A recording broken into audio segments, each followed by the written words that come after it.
Hi, my name is Waseem. I've taken the Mcat 5 times and applied 4 times to med school.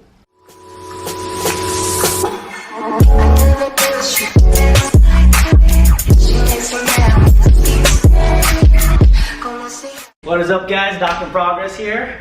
Today we have one of my very good friends, Waseem. Waseem works in my research lab, and he's been in the research lab for far longer than I have. One of my good mentors, and he's going to be leaving for medical school in 2-3 days. It's a Wednesday he leaves, and Thursday, man. But the story I want to tell here with Waseem is about his resilience. A lot of you ask questions. You ask about your Mcat scores and GPA, and sometimes my channel might make it seem like it's all like just will come as is, but you have to fight for your dreams, and this is an exact example of what that means. So I will let Waseem tell you a little bit about himself. Alright, just like what Sham said, my name is Waseem. Just to start off, right off the bat, I actually applied 4 times for med school. It started off in 2015. I was a junior in undergrad. From there, I took my Mcat, got a terrible score, below 50 percentile. I winged it, applied to my first time. It was a big mistake, but you live, you learn. So in college, I really did not know what to do with my life. Started off as a computer science major, was so interested in computer science, I really did not want to do medicine. I come from a background of doctors, so I wanted to do something completely different. But I had such a strong interest in computer science, and I'm pretty sure Sham could attest to that. Yes, he's very strong with comp sci. Thank God for him. But somewhere down the line, I decided to do medicine. It was just weird. I went full circle. I went from computer science to business to majoring in economics, graduating with a bachelor's of arts in economics, and at the same time doing pre-med. But that's not really where the journey starts. The journey started, I think, sophomore year in college. Right after I took Orgo 2. This was like 2014. Yeah, 2014. Right after Orgo 2, I took my Mcat. This was the old Mcat. This was pre-2015. This is like when there was 3 sections on the exam. 4 hours. It was a 4-hour long, 3 sections. It sounds easier than it is now, but in all honesty, from my experience of both, the newer one is probably easier. So took the Mcat that summer, 2014, winged it, and I was like, okay, there's no way I'm applying next year for my junior year. And you apply your junior year if you're planning on going directly to medical school. Directly to medical school, yeah. So, and I was like, at that point, I was like, okay, I need to retake it. I took it January of my junior year. Again, winged it. Actually did worse, even though I've changed my study habits and everything. Absolutely. It was really bad though. I felt like I had the motivation for it, like I had the focus. I wanted to become a doctor, but at the same time, I didn't have the drive. I think that's what's missing. That's what was missing from me. Along my journey to getting where I am now, I just had to find my drive and my passion in different things, and looking at medicine in all kinds of aspects. I thought I had this tunnel vision of medicine where you sit with a patient, you just deal with you just deal with whatever they're telling you about, and you do your procedure, whatever. But having experience in a very terrible area, working in a private clinic in a very terrible area, I started to realize it's much more than just procedures with a doing a procedure with a patient. Absolutely. And they leave, but it's more like beyond what happened in the clinic, beyond what happens in the operating room. It's a human interaction with the patient. It's a lot of things that go on in medicine that I did not realize until later on, and I started finding what my interests are in medicine, and that's what drove me to focus on, this is what I want to do the rest of my life. And Yeah, so The fire. yeah, the fire. I think just experience, just having like a, I mean, my family pretty much they're coming from a medical background, and again, I wanted to do something different, but somewhere along the line, I just went full circle. It was so strange. So I took my Mcat the second time, did not do well. I still winged it. I wanted to apply. I was like, I just really want to just get into medical school and get, done. But it's much more than that. And I then obviously I applied DO, applied MD, applied everywhere in the U.S. Anything along the scores. And like the thing is, my score was like below 50 percentile at that time. Yeah. And I took the exam again, third time, September of my senior year. So this is now a 3-year span, or even like a 2-year pretty much, where you've taken it 3 times, right? Mm-hmm. This time the exam changed. So this was senior year. So that's like now the exam changed from a 4-hour exam to a 7-hour exam with 4 sections. Yeah, so this was 2015, September 2015. Yeah, I remember now. I just applied, but I was like, I wanted to take it again to like try to prove my score. For sure, yeah. Didn't happen, unfortunately, again. And I was just like, I really wanted it, but like I couldn't find what was wrong with me at that time. I felt like I wanted to do medicine, I wanted to become a doctor. Again, I couldn't find that drive. I just couldn't find that passion in it. Like I could sit down and study for the MCAT for hours and hours and hours, but like nothing was storing in my head. And I felt like I lost the motivation. I was just studying blindly. I had no study plan, nothing. I've spoken with a lot of people, about what they did to study, but I felt like the school that I went to, I mean, it was a pretty average state school. I went to University of Illinois in Chicago. Not hating on them. I mean, I graduated from, I love that school so much. But a lot of people that I've talked to, they weren't much of a help for me. So I kind of had to figure out stuff on my own. So, the third time I took it, I had new books, knew everything, because they changed the exam. Definitely. So the books are different. Studied for it for about 2 to 3 months. I think it was, I studied July, August, and I took it September. Got my score, still below 50 percentile. I just couldn't even break the 50% mark. So this was the third time, right? This was the third time. So I started looking into doing a special medical program.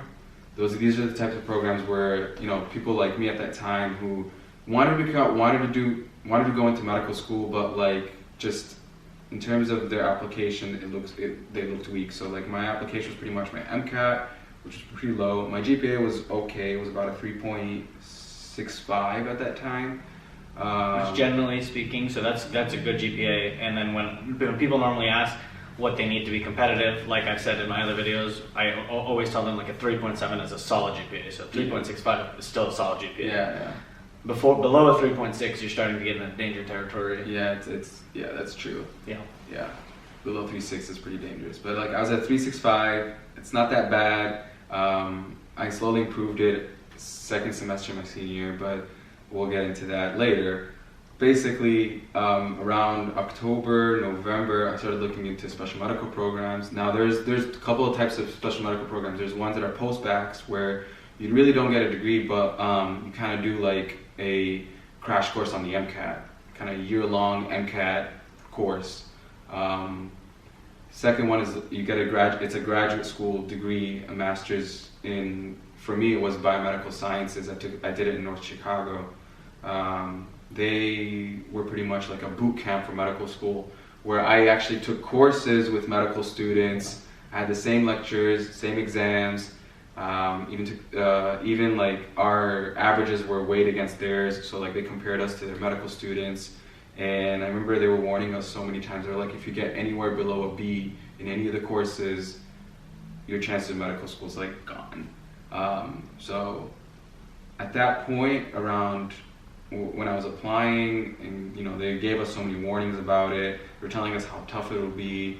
I still wanted to apply. I went for it.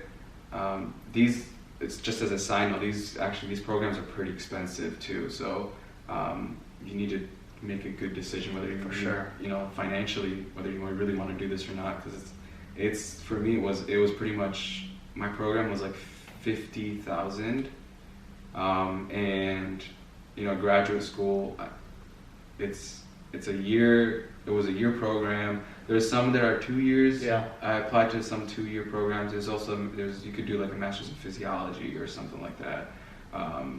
These programs kind of help like boost your application. That is if you do well. There's a high risk, high reward type of thing. So I started this program, and in this program, again, they threw us with the medical students pretty much, and we took like the harder courses that the medical students would take. So we took like medical neuroscience, we took medical biochemistry, medical cell biology, and medical physiology. These are pretty much what first years take. They also have like they have genetics, they have embryology, histology, some of the easier courses. Sure, yeah. And for us, it was all A, B, C, D, F. For them, it's pass fail. So all they had to do is get a 70%. What we had to do is get at least an 80%, so that we look competitive when we apply for medical school. So I went through this program, and it kind of like kicked me in the butt. Yeah. Real bad. So is this the first time you're applying to med school here? This would be the second time. Second time. Okay. So the first time was in undergrad. I was a rising senior. Okay. Yeah. So you tried to do the normal like direct path. Yeah, and it didn't work out. So you decided to not do the post-bac program, and then you're now applying for the second time. Yeah. So at the same time, actually, yeah. So before I started in the master's program, I was applying for the second time. Okay. So like I applied to a few schools. I applied to the medical school that my program was offered in. I applied to a couple DO schools. Like I told, like I wrote down in my personal statement and in my transcript, it would show like I have classes in progress in a master's program, so they know that I'm getting a graduate degree. But yeah, so I applied to like maybe 5 or 6 MD schools and maybe like 10 DO schools. I know the first time I applied to like 30 and 30, 30 DO, 30 MD. It was a lot. Whew, expensive too. Yeah. Very expensive. And I remember actually the first time I applied to like 30 and 30, but like at the end with the secondaries, I only did like 10 and 10. Yeah, for sure. I was just like, this is too much. Too much, and my chances were pretty low, so I was like, I don't want to waste more money. But yeah, second time I applied a couple deals, 10 and 10. I finished those secondaries before I started my master's program because I knew my master's program was going to be very, very difficult. But I still had that, that focus in medicine, but slowly but surely I built like this drive, and that drive kind of spiked. Like if you draw a graph of my drive, you'd see like in undergrad it was just pretty much low, and then right before graduate school it spiked up. Oh, okay. And the reason of the source of the spike was I went on a medical mission trip to Greece, where I worked with, I was a medical translator for Syrian refugees. Wow. That were coming into these volunteer type clinics. All the doctors there are either residents or just finished residency in foreign countries, England, Australia, somewhere from India, somewhere from the Middle East. But a lot of these doctors didn't speak Arabic. Yeah. And I would be like the medical translator between the patient, who was typically a Syrian refugee, and a physician who only spoke English. I've learned so much about myself in that trip. I've realized what it took to become a doctor, and it was a lot more than just medical knowledge. Yeah. It's a lot more about human interaction. For sure. Yeah. I agree with that. Yeah, so I come back from Greece, and then I start my master's program, and I was like, okay, I am so motivated to do medicine. I really want it. But then again, I was like, well, I have to go through this program, which was very difficult. Yeah. And I had to like change my study habits. it was, again, this program is pretty much a medical school boot camp. So there is where I learned Anki, the Holy Grail. Anki, the Holy Grail. The Grail of medicine. Yeah. The amount of times we were told, use Anki, and I listened, and I was like, all right. I sat down for like a whole week trying to figure out how to use Anki. For sure. Before I started this program, and I was just like figuring out how to make cards and everything. Yeah, so because I knew that in this program it was gonna just pile up until eventually we started neuroscience.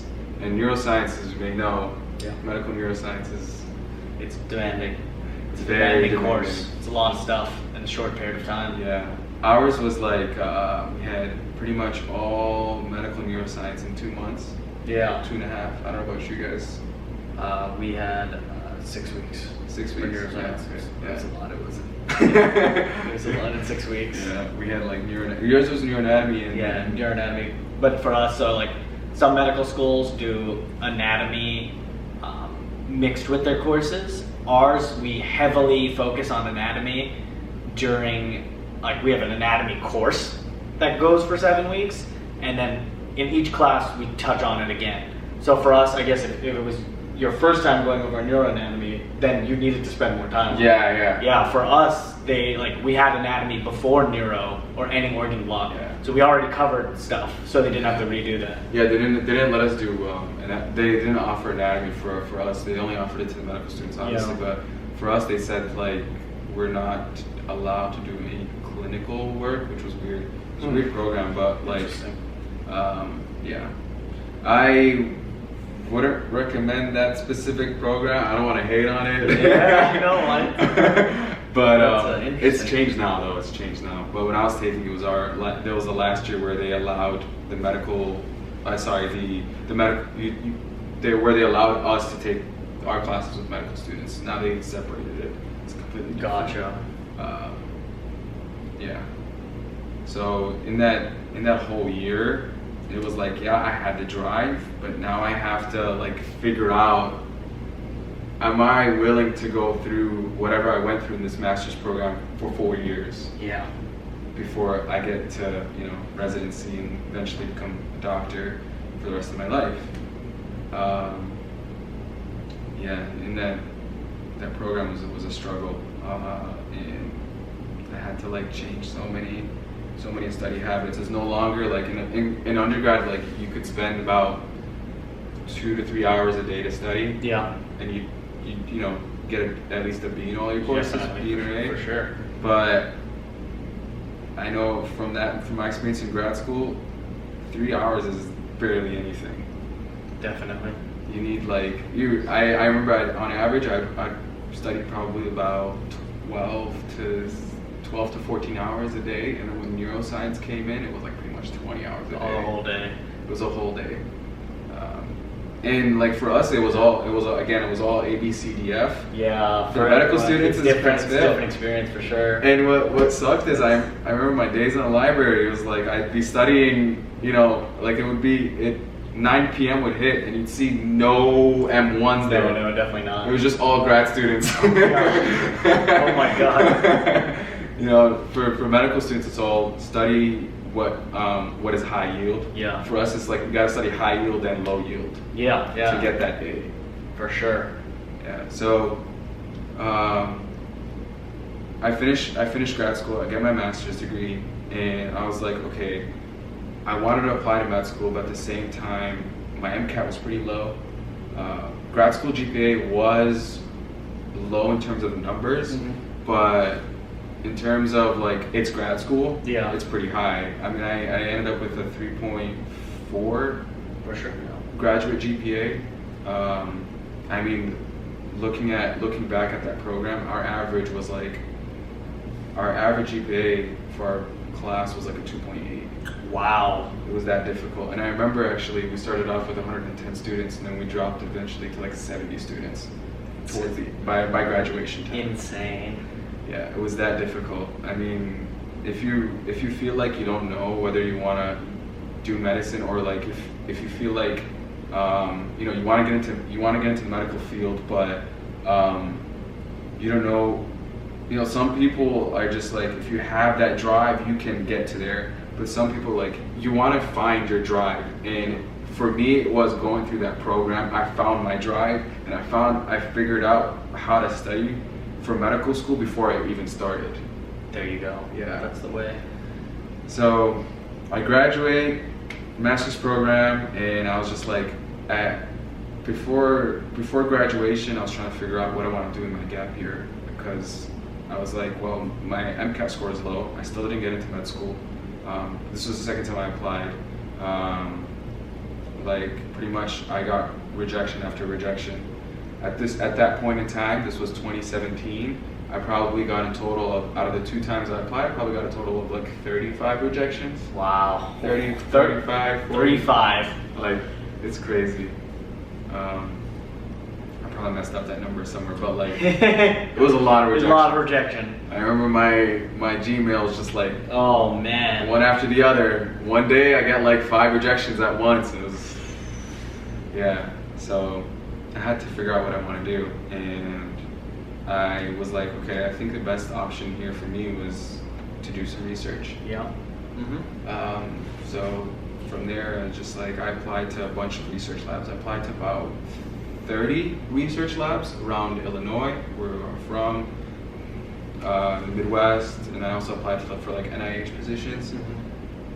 Unfortunately, nobody, either I got, our lab is full, or sorry you didn't get the position, or like, okay, we'll think about it, but I never got a response. Gotcha. Wow. So again, these were rejections, and I don't know what it was. It was hard. It's hard for me to describe, but like, I felt like I still want to do it, even after like God knows how many rejections I got. I'm like, I still want this as much as I like. I had this fire in me. Like, I really want to get into medical school, at the least just medical school, you know, and I eventually become a doctor. But like, my short-term goal, I want to get into medical school. Definitely. So only 2 labs responded. One was a basic science lab that that's in my grad school. They're also med school. They basically work with rats. It's basic science research, and the PI was actually my neuroscience professor, and he was looking into like Parkinson's disease in I'm not sure what the specifics are. I don't remember them, but it's pretty much Parkinson's disease research. The second lab that responded is the lab that you're working in. We're working right now. Yeah, so that was weird to me, because I remember getting a call from the PI. Yeah. He was telling me, hey, I received your application, and the funny thing is the person who recommended me to him, is a medical student now. He's a 4th year. Yeah, he's a 4th year med student. I know him very, very well. So he recommended me to him, told me to apply to his lab. But then he gave me a warning. He's like, pretty much everybody that works in his lab full time is a foreign medical graduate with an MD. Yeah. You know, so has an MD degree or an MBBS, and has some like clinical experience. But I just winged it, applied, like how I did the past 3 times. I applied, or 4 times, and I applied to med school. Man. So yeah, winged it. Sent my CV, sent a little cover letter, email, told him that I'm interested in doing research at his lab, and surprisingly gave me a phone call. That was really shocking, because I was just so used to getting rejections. Of course. Out of the 29 of the labs that I applied to.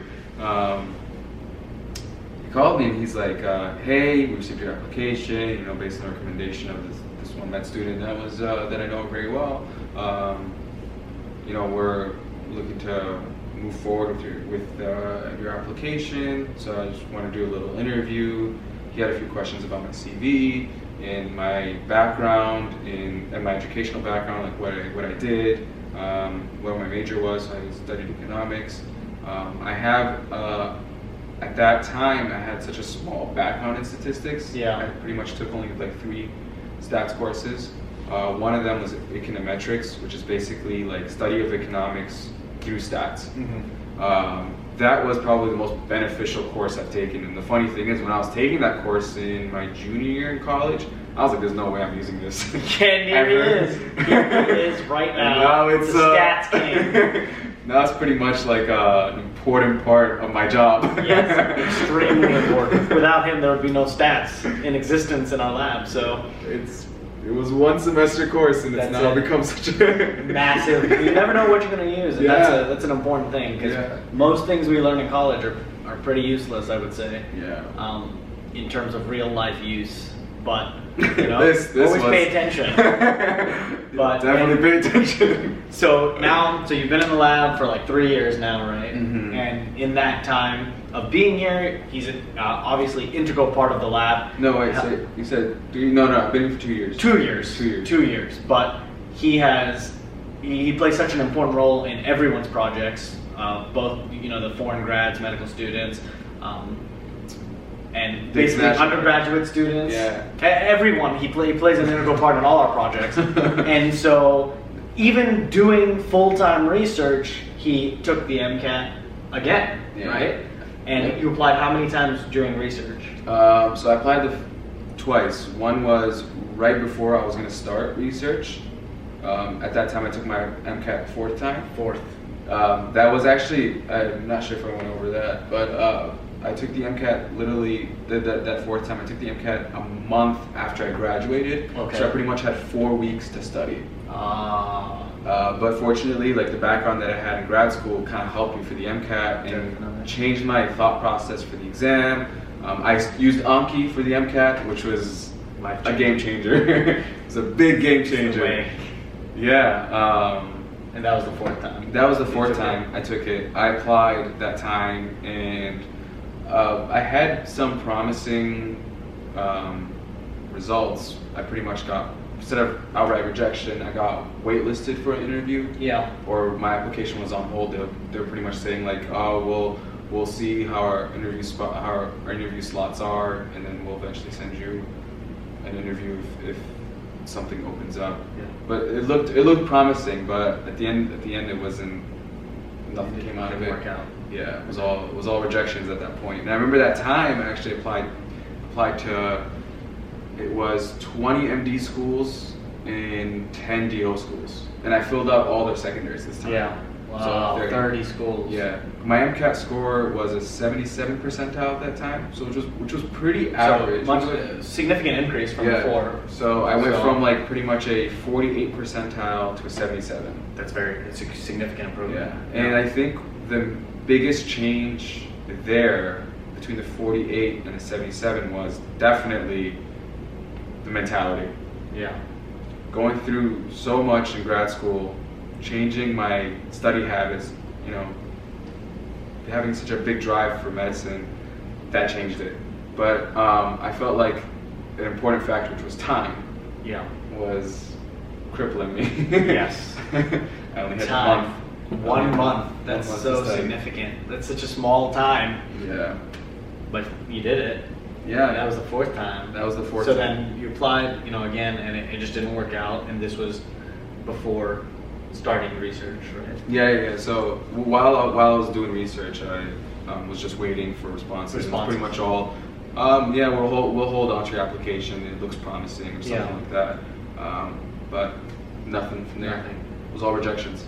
And then you took it again. Yeah. This time while doing research full time. Yeah, while doing research full time. The funny thing is, my PI around December, while I was applying the fourth time, around December of that time, where pretty much most med schools would already done their interview, or would already have filled like maybe 80% of their class. Yeah. Around December, January, he was like, "I think you should retake the Mcat," and that was devastating because I was like, I've taken it 4 times. My fourth time after I got my score, I'm like, "That's it.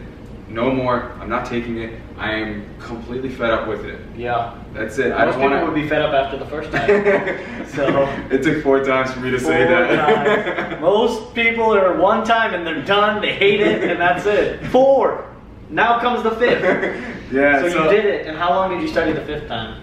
the funny thing is like January he told me, and I was like, I was not convinced. For a month, I was like, I'm not convinced to retake it. I was not going to retake it. But mid-February comes by, and I was like, all right, you know what? I have to retake it. And I studied for about 2 months. I took it I remember actually, yeah, it was May 5th, 28. I want to say 20. Where are we? We're in 2019. So 2018. Right before applying. Right before applying. I think the application just opened up. No. Sorry. May 5th is when I took it. Okay. And my score came out June 5th. So in that time, you were like just preparing your primary application. Yeah. While you're waiting for your score. Yeah, while I was waiting for my score. I remember, yeah. Yeah. So I started studying in like March. I had March and April to study. Studied continuously for 2 months while balancing research. It's a lot, by the way. Yeah, and like this is not just any research. This is like clinical research. research. A lot of time working on this stuff. So it was not only clinical as well as it was basic science. Basic so like, like I had to go to lab, and then come back to my desk and do some crunching numbers and stuff, and just so much to balance. And I had to split my schedule and everything. Yeah. And, but you ended up with a score. Yeah, I ended up with a 92 percentile that time. So think about this jump, people. 5 times, 48th percentile to 92nd, 93rd percentile, right? Yeah, and actually the first 2 times it was like at 33 percentile. And you still went through. You still kept going. I kept going. I don't know what it was. It's just like unbelievable. So then here we are. You applied the same year, right? Mm-hmm. 2018, 2019 cycle. Yeah. Went through the interview process. Interviewed at how many schools did you interview at this time? I interviewed at 3 schools. 3 schools, okay. And I applied to 35. 35, but strong applicant now. You have like a lot of publications now. Mm-hmm. Significant. At that time, I had I think 4 publications. And now you're gonna leave in PubMed with a lot in PubMed. Yeah. So other projects finished, and I'm leaving now with I think currently right now I have like 16. Insane. Yeah. So I'm starting 16, school in like literally a week with 16 publications. Unbelievable. And so you applied to 3 schools and you got into your 1 school. So I got into 1, waitlisted at 2. And the best part about the one you got into, he called me. Get this. 4-time applicant, 5 Mcats, got into this one med school. And then what happened? I got a scholarship. They gave him a scholarship to go to medical school. Which is a dream come true, because it's like, I just want to get into medical school. I didn't like look at financial reasons and nothing. I was like, I'm already like, I've wasted so much money applying. And how much do you think you reckon you spent? Like probably nearly almost $15,000 probably, right? I think it was like $25,000 on applying to med school, taking the Mcat, flights, going to interview and stuff. Yeah. Insane. So $25,000 investment plus the master's program. Plus the master's, that was $50,000. So it's $75,000 total investment away from undergraduate. Yeah. To get to his dream. And clearly this drive is still in him to continue on. And I know they're all wondering, right, that, I mean, people take the MCAT, do poorly, devastated, give up, right? People apply to med school, get rejected, devastated, give up. Why didn't you give up? You told us about the story of the Syrian, you Syrian refugees and that, but, that's definitely not it. It has to be internal in you. So what kept that fire? You had the spark, but why did you keep going? It's hard for me to answer that. It's just so much. There's a lot of things that kind of sparked that fire. Yeah. It went from, I was a sophomore in college, didn't know what to do. I went through probably 5 majors. I've only mentioned 3. I went through 5 or 6 majors trying to figure out what I want to do with my life.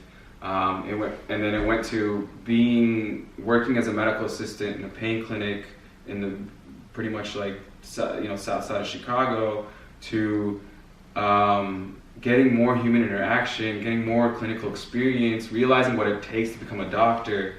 And at the end of it, I was just if I really want to do this for the rest of my life, I have to love it. But I didn't want to force myself to love it. Yeah, but you loved it. And the love is what pushed you. Yeah, it's the love for medicine. Everything that comes with medicine, it's the good and the bad. Yeah. You have to just love it. Yeah. You know, you have to go through grueling, I studied Mcat 5 times and applied 4 times. You have to give up money, you have to give up time, you have to give up everything for that. For the best profession. Yeah. So, how did you internally get over the devastation that I'm sure you felt internally for, the first time your MCAT came back and you got the score and you knew it wasn't what you wanted, and then beyond that even, getting rejected from med school? Like, how did you get through that barrier? Because it's really difficult. Yeah. So basically, like right after I started picking things up, but after the third MCAT, I was just like, you know what? Let me take a look at my application. I don't know what it was. It's just like my mind completely switched. I was like, there's no time for me to sit down and start crying about it. I have to get over it. And although that was really, really difficult, I think what's important is to have some support from your family and friends. Yeah. So did you have a lot of support from family and friends? Important. Yeah. The important support. The important support. Yeah. From important people that really close to me. Yeah. No, for sure. But did you ever feel like you wanted to give up?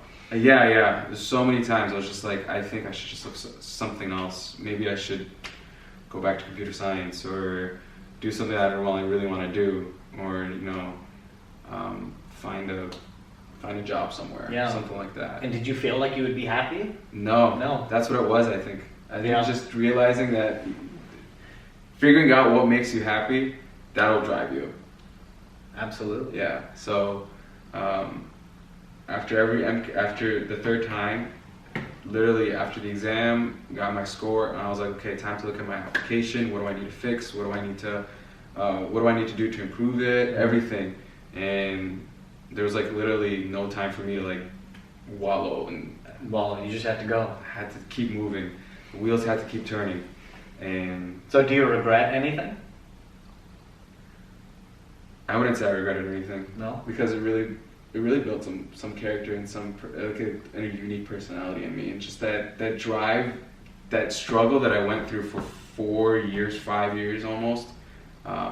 It made me love medicine more, and I feel like I'm more prepared for medical school and more prepared for the profession. Yes. In general, and the lifestyle, the lifestyle of a doctor. Yeah. Everything that comes with medicine, I feel like I'm more ready for it because I've been exposed to it. Firstly, through the education, the grad school, first, and then second through clinical experience, through the research, basically, in all kinds of ways. Yeah. I've gained all kinds of experiences in medicine. So there's going to be a lot of people that are looking up to you now. A lot of people that you have just sparked some fire in. Seriously, I mean, there's going to be people that come across this video that are just completely devastated and going to watch this. And then what do you want to tell them? What would you say to them right now? The person crying in their bed because they just got their MCAT back and it's not good. Yeah, there's a lot to say, but I think most importantly is if you have that drive, if you have that passion, keep going with it. Don't look back. Yeah. Don't look back. Once you look back, you start realizing that, like, maybe you should quit, but I didn't look back. Yeah. Just keep moving forward. Just keep moving. Follow through. Yeah. If this is your dream, if medicine is your dream, as medicine was his, there is no easy path to becoming a physician. Yeah. It is never linear. Even if you did, do great in undergrad, got into med school straight, there's no such thing as a linear path to medicine. Mm-hmm. But if you really want it, you can have it. And here he is. Yeah. 4 days away from starting the thing he so desired. He achieved, he accomplished, he inspired. He's been in this lab, and it's been a great experience getting to know him. And right, if he had gotten in 3 years ago, I would have never gotten to know him. That's true. So here's a person that came into so many people's lives and sincerely touched us, right? And congratulations. You deserve everything you got. You have grinded. There's not a more deserving person on this earth, truly, that should be a medical student right now. You know the privilege of what it is to become a doctor. Yeah. You have done more of a grind than some people will ever do in this short time. And now, what, 24, 25? 24. 24. 4 years this man will be a doctor. And obviously I know his patients are going to love it. So thanks, man, for talking to all these people, inspiring everyone. Of course. You're going to do great things. Thanks. Thank you for having me. Of course.